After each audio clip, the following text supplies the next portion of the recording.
Hi everybody and welcome back to another Legends of Runeterra video. So today we were revealed that Diana, she's going to be the newest champion in Legends of Runeterra, at least for a couple of days until we get the last champion in this expansion.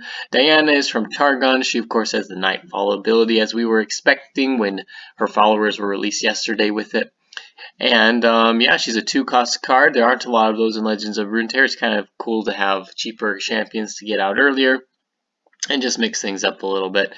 Diana, quick attack and her Nightfall ability is give me Challenger this round. And so, I guess the implications of this, once she's a 2-mana card, and so are you going to be able to reliably play a card before Diana on round 2 and get get her Challenger buff going and create, I guess, a good sort of pace and not run yourself out of cards?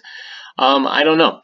There are a couple of cards that synergize pretty well with Diana, so we're kind of going to see if we can fit those into a deck and whether or not we're going to be able to reliably play Diana turn 2 and get her Nightfall ability off. I suspect it's going to be more reliable to play her on turn 3, which slows down the concept of kind of this Targon Aggro style of play.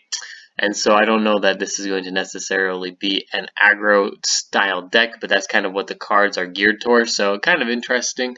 Yeah, I don't know if you're going to get full value out of her. And she doesn't, and it's only for this round too. So it's a temporary buff, so you only have it for 1 round. And her level up condition is you've activated Nightfall 4+ times. So kind of similar to Leona, and kind of similar to Nocturne as well in the fact that you need to play Nightfall units and have their abilities activated. However, it's easier than Nocturne. Nocturne, you need to see Nightfall units attack. Leona, she only needs to see them activated, or she doesn't even need to see them. It can be passive while in hand, so if you don't draw Diana early, then she could be leveled up by the time you play her. And yeah, just leveled up. Good to go. Alright, so leveled up Diana. She's got quick attack still. Nightfall, so if you play her again, or if you activate Nightfall, give me +2/+0 and Challenger this round. So I imagine that this stacks with all the Nightfall units that you play, all the Nightfall abilities that are activated. And so if there are a lot of cheap Nightfall card options, which there seem to be quite a few, you can play multiple Nightfall units around and give her +2 for the round. So just keep that in mind. It's a temporary +2, but you can stack it and potentially get a huge hit onto the enemy nexus early on because it's not too hard to level her up. And then if you've got a bunch of 1 and 2 cost Nightfall units, its potential to finish the game is pretty high. So yeah, but like I said, I don't know if it's necessarily geared towards the aggro style, as the cards are kind of I guess make you inclined to think, just because you do have to play cards before it, which automatically will slow you down a little bit and prevent you from getting as many cards as possible onto the board. Okay, let's look at Diana's champion spell here. So Diana's Pale Cascade, burst speed 2-cost spell. Give an ally +2/+ramp, so temporary buff. Shuffle Diana into your deck, of course, and then Nightfall, you draw 1. Alright, so this is actually, I think, a pretty good card. It's a burst speed spell that's giving you some extra attack and health this round. This is kind of like a really miniature version of Fury of the North. It's giving you some value with your stats, but it's also drawing you a card, and it's not going to be hard to activate the Nightfall ability. So this could work pretty well in elusive decks. It's also going to replenish your hand if you've ran out, and yeah, I think this is a solid card overall. I think the spell is pretty good. This sort of temporary buff early game is nice, and because it's a burst speed spell, you can use it on champions like Zed or overwhelm units or units with quick attack. Just get some extra damage at burst speed and potentially finish off a game with this spell onto a unit that hasn't been blocked. I think this is a pretty solid card to have as a champion spell, and it will probably be main decked. Alright, let's see this. So the next card here we're going to look at is Hush. This is a 3-mana burst speed spell. Silence a unit this round to create a fleeting hush in hand. So this is kind of similar to, I think, is it Rising Spellforce? It's the card from Piltover and Zon that grants +2 and then creates another fleeting card in hand. It's also kind of like Noxian Guillotine. This, however, is burst speed. Noxian Guillotine is fast. I believe Rising Spellforce is, or is it Vault Breaker? It's a Vault Breaker. Yeah, Vault Breaker. It's burst speed as well. So yeah, this could potentially synergize with things like Heimerdinger and turrets, and having, you know, it worked better when they were elusive, but we can get multiple uses out of Hush. I don't know necessarily that that is the effect that you want to be including. I guess the interesting thing about this though is that you can create more in hand. So this could have this could see some play in certain metas, and you may only include one into your deck. Because this like it creates multiple hushes. It's kind of nice. You don't have to include it a lot in your deck, and you don't have to be super reliant on drawing it, just kind of meta dependent. As a card itself, I don't think it's very good because it only silences a unit for a round. It does counter things like They Who Endure and Ledros. It will counter if that ever comes back into the meta. Yeah, a lot of Last Breath abilities this can counter, but overall, I don't know that you're going to be including this into a deck in a regular meta. Very, very unlikely. I don't think the card is necessarily bad because it does tech a lot of metas and can help you win games. Just not going to be normally included in decks. I don't think it's awful, but I also don't think it's very good. Alright, let's go to the next card here. Sickness the Moonstalker. Alright, Nightfall, give me and an ally elusive this round. So this is a 6-cost unit. His health stat is awful for a 6-cost unit, and you do have to wait until round 6 to play him. You're giving an elusive unit, so it's only a temporary buff. Man, I don't know if this card is very good. This is kind of hard to evaluate.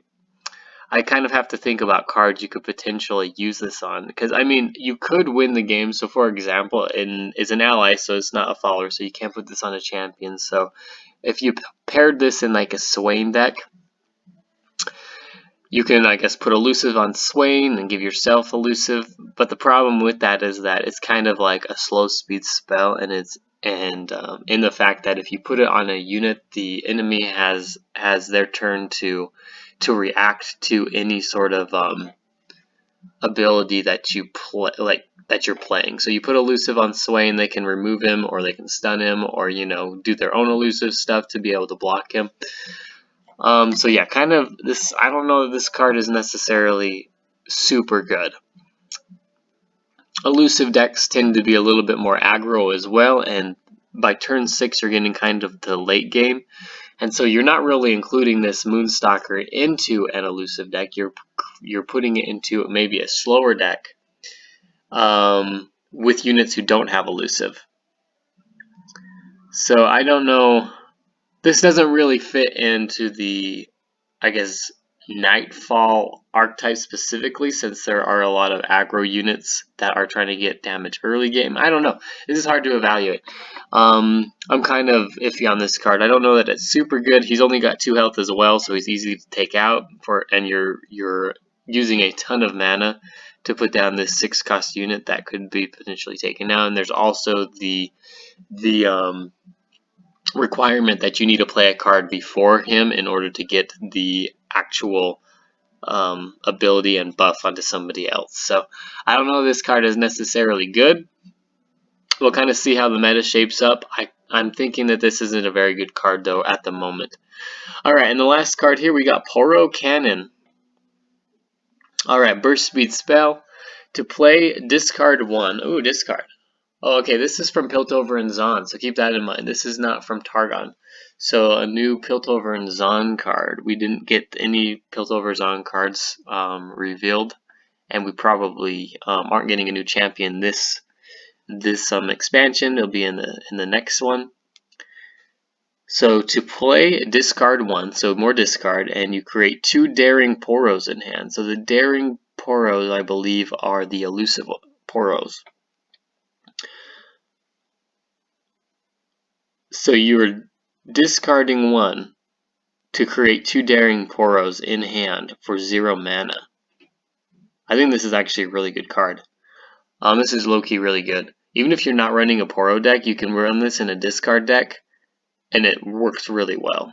So with like something like Jury Rig or the Flame Chompers, or anything with discards, so Spinning Axes, that works with this as well. So you basically get 2 free cards in hand for 0 mana. And it doesn't even have to be in a Poro deck, because you can use this, like I said, in the discard, and then those Poros can just be discarded as well. So you get pretty good value, or they can be generated as just blockers or chump blockers. I think this is an excellent card for discard decks. This may be an auto-include card in discard decks. Not even in Poro decks. This is kind of weird that it's a Poro card, to be honest, but like the discard, like you're generating a net total of 1 card, plus if you're discarding the Jury Rig or the Flame Chompers or Spinning Axe, you're summoning it, or the 2 you're summoning to the board as well. So I think this card is pretty good. Yeah, burst speed, man. Yeah, I really like that card for discard decks. All right.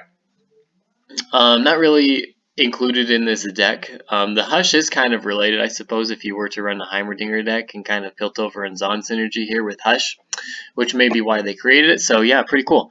Overall, Diana intrigues me. I kind of need to see her, I guess, played in a Targon deck with elusives and with Nocturne, to see how she's actually going to perform, and if the archetype is going to be able to generate enough units early to be able to be considered an aggro deck. If there's enough spells to activate burst speed, low cost spells to activate these Nightfall abilities and be able to get these units out and deal a ton of damage early. That's going to be cool. Otherwise, this may turn into a mid-range deck, and then I don't know. The identity may be a little bit strange, and they may not be able to function as they were created. So overall, I like the design. I like the thematic design of it as well. I think Diana's Pale Cascade is a really good card. And I think Poro Cannon is a really good card, but not really related. Hush is okay. Hush is alright in certain metas. You're not going to really be including this into decks, I don't think, but the fear of it for like Ledros decks or like They Who Endure decks could be enough that those kind of phase out of the meta. And then, yeah, Cygnus the Moonstalker, not really sure about him either. He doesn't fit into this deck. He could fit into other potential decks like Swain, or maybe even Vi decks, things like that. But in the archetype of Nightfall with Nocturne and Diana, I don't think he really fits. Alright, overall, pretty excited for Diana. I definitely will want to try her in different style of decks. Yeah, that's about it for this video. Hopefully we'll get Aurelion Sol tomorrow. That was my prediction, or at least the followers for him. We'll see what happens. Super excited for the expansion. Should be coming out on the 26th, I believe. So anyway, if you enjoyed this video, don't forget to like and subscribe to the channel. Yeah, and have a nice day. Thanks.